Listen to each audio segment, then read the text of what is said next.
Good evening sa lahat. Ayan, si Kusinerang Nanay at Jubilin Mix Vlog. Nag-prepare na naman ng ulam para sa hapunan.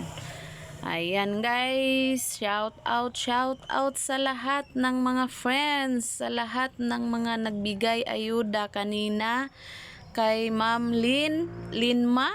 Ma'am, thank you so much, Ma'am. At saka kay Ate Aris 30 Vlog, 30 Official. Thank you so much, Ate.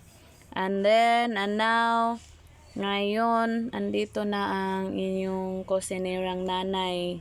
Nagbabalat tayo ng patula ngayon kasi magluto ako ng tinola na isda. Ayan. Pagkatapos nating balatan, ayan, hiwain muna natin guys. Ayan, shout out sa lahat ng mga kusinera dyan, kusinero. Ayan, meron akong simpleng tutorial po sa inyo, tinola haluan ko siya ng Chinese pichay at saka patula. Ayan Chinese pichay. Masarap to guys. Alam nyo guys, paborito ko to kapag sa sabaw. Ihalo sa sabaw tulad ng isda, yung buto ng karning baboy, at saka yung paa ng baboy. Ayan, nilagang paa ng baboy. Masarap yan. Ito guys, nag-prepare tayo ng konting pang sahog ng ating tinola. Ayan. Dahil sa sobrang mahal ng mga sangkap ngayon tulad ng sibuyas bombay guys. Mahal ang bilihin dito. Ito budget lang tayo ngayon guys. Isa lang ang ating gagamitin na sibuyas bombay. Kasi mahal Tsaka ito namang atsal, isa lang naman. Ayan simple lang tong ulam na to guys, pero para sa aming mga mahihirap, masarap na to. Lalo na pag may bagoong na may suka at saka may sili at limon at saka biyasong, masarap na ang tinola. At saka hindi ko gusto, alam nyo guys, gusto ko po sa kapag kumain ako, meron talagang sabaw. Hindi ko po gustong walang gulay, walang sabaw. Ayaw ko ng mga kayong mga prito-prito lang. Ayaw ko nun. Gusto ko pag may pinirito na isda, lagyan ko din ng gulay, haluan ko din ng kahit anong mga gulay, malunggay or kahit guys, basta may sabaw, okay na yun. Solved na ang kain ko. Ayan, meron tayong tangad. Lagyan din natin ng tangad kasi tinola tinola ang lulutuin natin ngayon. Ayan guys, shout out sa lahat. At saka shout out sa lahat ng mga mababait na mga friends. Kawaiti, YT World, at saka yung mabait na nagbigay ng ayuda kanina. Ayan, lahat sila mabait. Ayan, lubos-lubos na akong nagpapasalamat po sa inyo.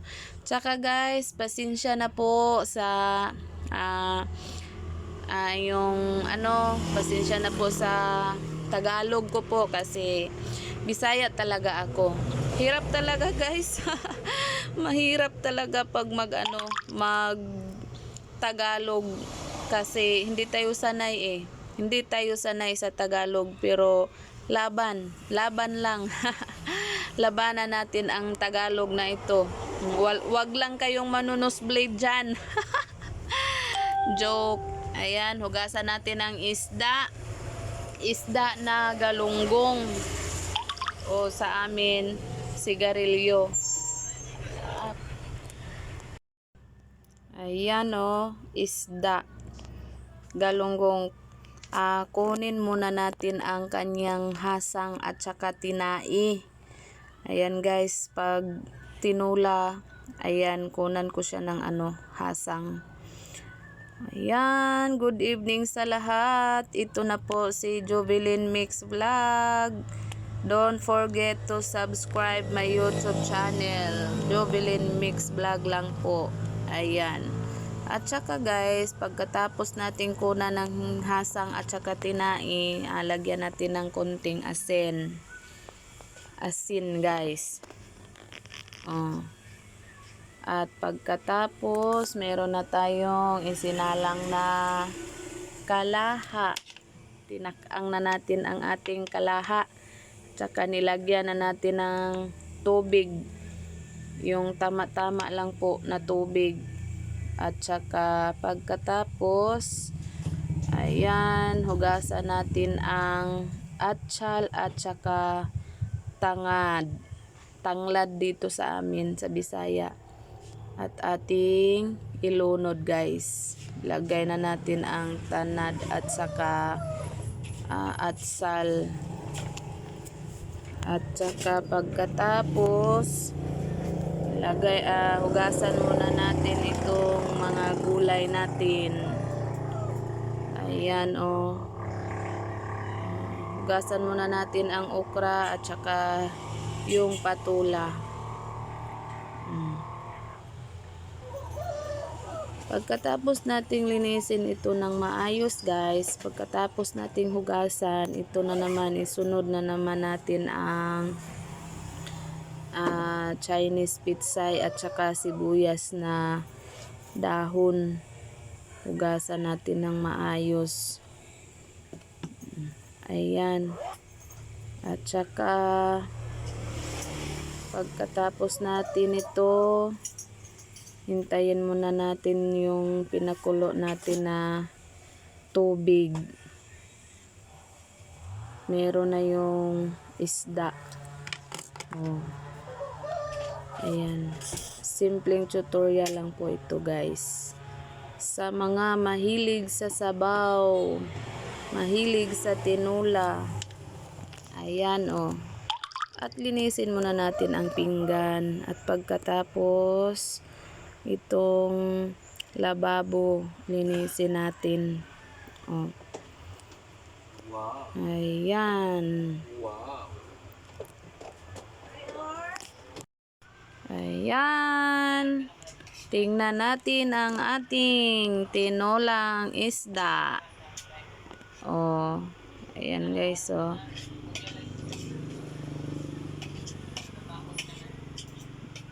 Kumulo-kulo na siya. Tsaka ilagay na natin ang ating patula at tsaka itong okra. At pagkatapos hintayin muna nating maluto. Hintayin ng ilang minutes lang po. Madali lang tong maluto guys. At tsaka lagyan muna natin ng magic sarap. O, pangalan pa lang masarap na. Ayan. Magic ang kanyang sarap. Shout out sa lahat ng mga kusinera dyan. At saka lagyan muna natin ng asin konti. Konti lang naman para hindi siya masyadong maalat. Kasi ayoko nang maalat guys. Maalat na sabaw. Gusto ko yung tama lang ang pagkatimpla niya. Tsaka good evening sa lahat. Shout out sa lahat ng mga ka-YT world. Ayan. Good evening. Oh, may pa-video pa. Ayan, para may reels. Kunting lang, ilang minutes lang to. Ayan guys. Hintayin muna natin guys ha. Maluto ang ating tinula. At saka ito na. Yung sa kabila guys, nagprito din ako ng kunti lang yon. Yung karne na maliit, 4 lang. Prito ko. Ayan, tapos ng video. Ibalik na naman tayo dito sa ating tinola. Ayan. Luto na ang tinola ni Kusinerang Nanay. Ayan, pa-shout out sa lahat at sana po ma-subscribe nyo po ang aking channel. Jubilin Mix Vlog lang po. Thank you so much and good evening. Ayan, luto na guys. Kainan na. This is it. Shout out sa lahat. Thank you so much kay Ma'am Lenma. Nagbigay ng ayuda kanina. Ayan. Hello. Salamat po. Salamat sa lahat. Ayan. Bye-bye. Don't forget to subscribe po.